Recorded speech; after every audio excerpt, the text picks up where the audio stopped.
Hello! Welcome back to my channel. Kamusta kayong lahat? So itong reading na to ay collective. Paalala lang din, hindi lahat ay makaka-resonate sa reading na to. So take what resonate and leave what doesn't. So ibig sabihin kung hindi ka naka-resonate at hindi na-pick up yung energy mo, ibig sabihin hindi para sa yung reading na to. So tingnan natin kung magre-reach out ba itong person mo at ano yung totoong intention ng taong to.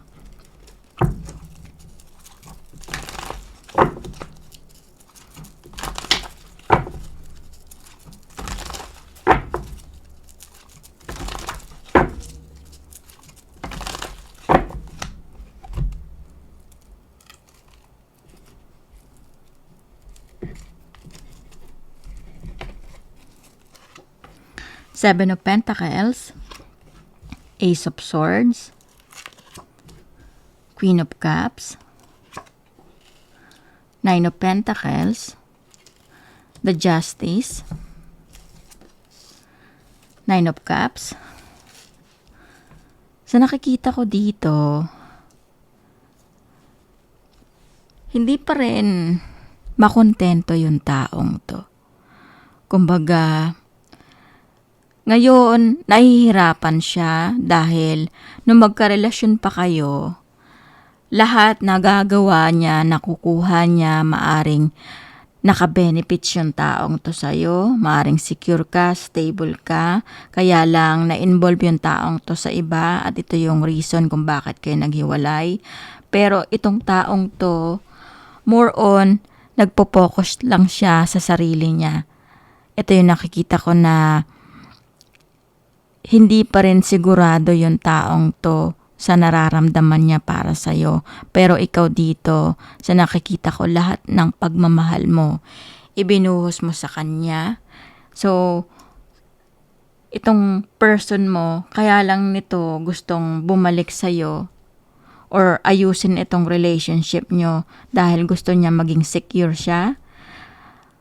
Gusto ng taong to na makuha niya ulit lahat-lahat ng gusto niya. Dahil ikaw dito, maaring ikaw yung nagsosuporta sa taong to or tinutulungan mo siya in a way.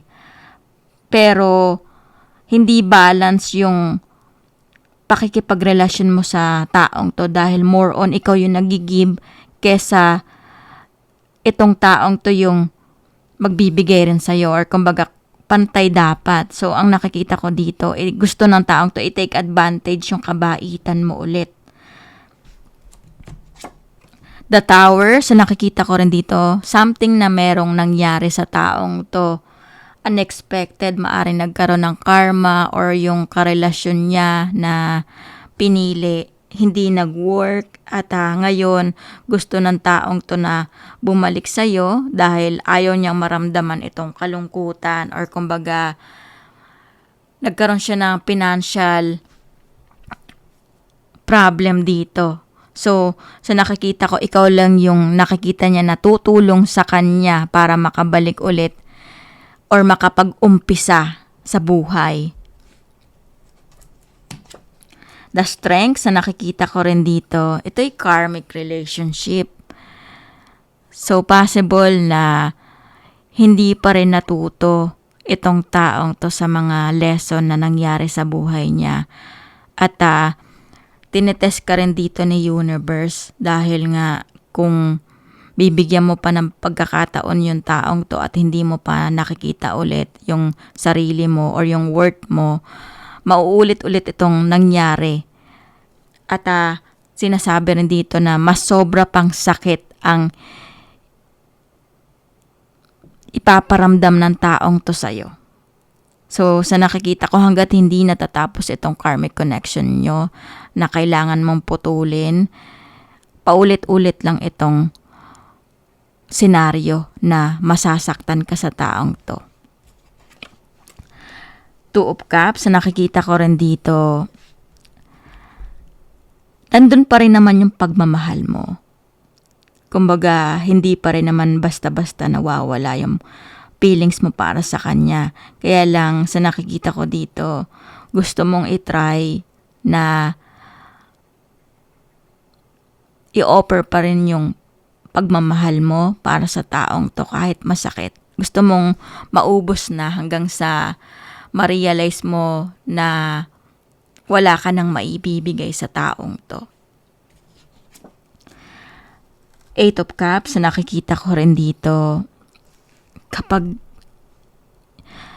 pinagkatiwalaan mo ulit yung taong to, buong tiwalang ibinigay mo ulit sa kanya, mag-walk away ulit to sa sitwasyon. Ito yung sinasabi dito na masasaktan ka lang ulit dahil hindi pa rin makokontento yung taong to, hindi niya pa rin makita yung sarili niya in the future na makasama ka dahil yung taong to may problema sa sarili or kumbaga insecure siya or yung iniisip niya lang yung laging magkakapagpasaya sa kanya. Hindi niya iniisip ko ano yung nararamdaman mo. So ito yung nakikita ko dito na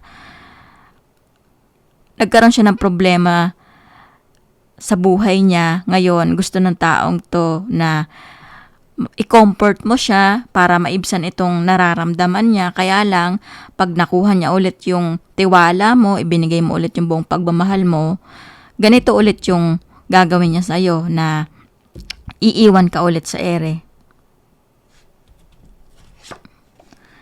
Eight of Pentacles, nakikita ko rin dito, hindi pa rin ready yung taong to na i-work yung relationship nyo talaga. Kumbaga, nandito lang to para makabenefit sa'yo or tulungan mo siya sa lahat ng bagay. Gusto niyang makapag-umpisa ulit. So, ito yung nakikita ko dito na lahat ng pinaghirapan mo simula nung nagkahiwalay kayo or itong pag-move on mo, mauuwi sa wala kung hindi mo iisipin or pipiliin yung sarili mo.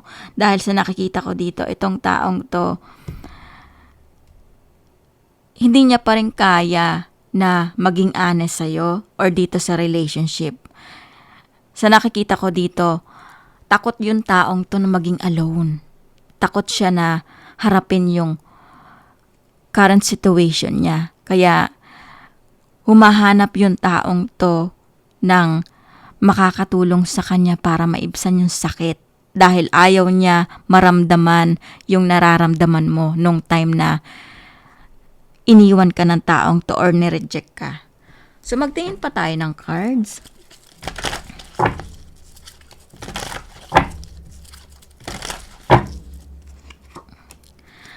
Five of Pentacles, nakikita ko dito, lahat ng meron ka, uubusin ulit ng taong to.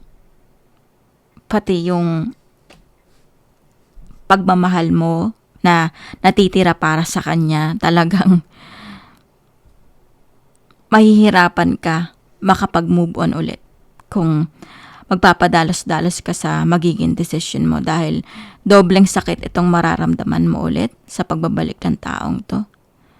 Or kung bibigyan mo ng chance yung taong to, ito yung nakikita ko dito na kung ano yung pinagdaanan mo na healing journey and hindi ka pa totally healed talaga, hindi ka pa handa, tapos bumalik yung taong to na humihingi ng chance. Sa nakikita ko rin dito, talagang mahihirapan ka na makapag-desisyon dahil nga babalik lahat ng sakit, lahat ng pagmamahal na ibinigay mo sa taong to. At sinasabi rin dito, gagamitin ka lang ng taong to.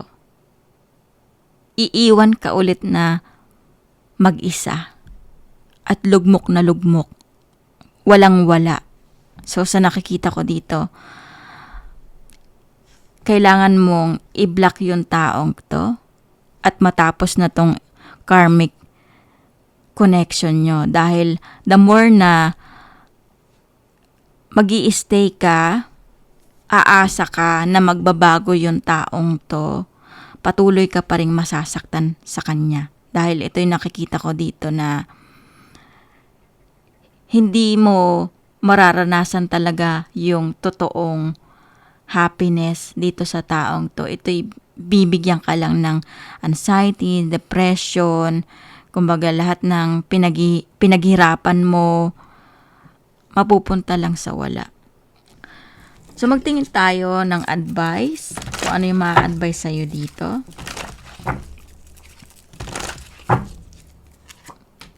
Ace of Pentacles, so nakikita ko rin dito, merong new beginning na paparating sa'yo. Pero kailangan mong piliin itong situation mo ngayon na mag-walk away at i-cut off yung taong to dahil sa nakikita ko, maglalay pa rin sa'yo to, mauuwi pa rin to sa isang situation na hindi mo ine-expect. Sa nakikita ko, magkakaroon pa rin to ng iba. Ito yung sinasabi dito na ibebetray ka pa rin ng taong to. Gusto lang niya talagang gamitin ka, maka-benefits lang sa'yo, may mangyari, or mag-invest ka ulit sa taong to na tulungan mo siya makabangon. So yun yung nakikita ko sa taong to na walang future. Ito yung sinasabi dito na kailangan mong maging matalino sa decision mo dahil merong paparating sa'yo na tamang tao na magmamahal sa'yo. Kaso hindi mo makita yon dahil nga nandun ka pa rin sa past situation mo na hinahang mo pa rin. So, ito yung nakikita ko na kailangan mong buksan yung mga mata mo at piliin mo yung unknown na new beginning. Kasi sa nakikita ko, kapag nakuha ng taong to yung gusto niya, babaliwalain ka ulit nito. Ire-reject ka ulit ng taong to. At masasaktan ka lang ulit ng paulit-ulit sa kanya dahil iniisip ng taong to, kayang-kaya kanyang manipulahin, kontrolin, at alam niya na hanggang ngayon mahal na mahal mo pa rin siya. So ito yung nakikita ko na merong nag-aantay sa'yo kung pipiliin mo yung tamang pathway, tamang direction sa buhay mo. Kumbaga yung unknown na kinakatakutan mo. Kasi natatakot kang mag-move on, mag-move forward dahil nga iniisip mo baka magbago yung taong to. Pero sinasabi dito, kung pipiliin mo na i-let go na yung taong to, magiging happy ka. Dahil sa nakikita ko dito, puro stress lang yung binibigay ng taong to sa'yo. Hindi pa rin niya makita yung worth mo. So, kaya lang bumabalik yung taong to dahil gusto niyang gamitin ka lang. Ito yung sinasabi dito. So, probably meron kayong mga kadiling na earth sign, Capricorn, Taurus, and Virgo. And meron din akong water sign nakikita dito, Pisces, Cancer, and Scorpio. Meron ding air, Aquarius, Gemini, and Libra. So, ito lang yung message na nakikita ko dito. At kung nakaresonate kayo sa reading na to, huwag nyo kalimutan mag-like at comment. At huwag nyo rin kalimutan mag-subscribe sa aking channel. At maraming salamat ulit. At see you soon!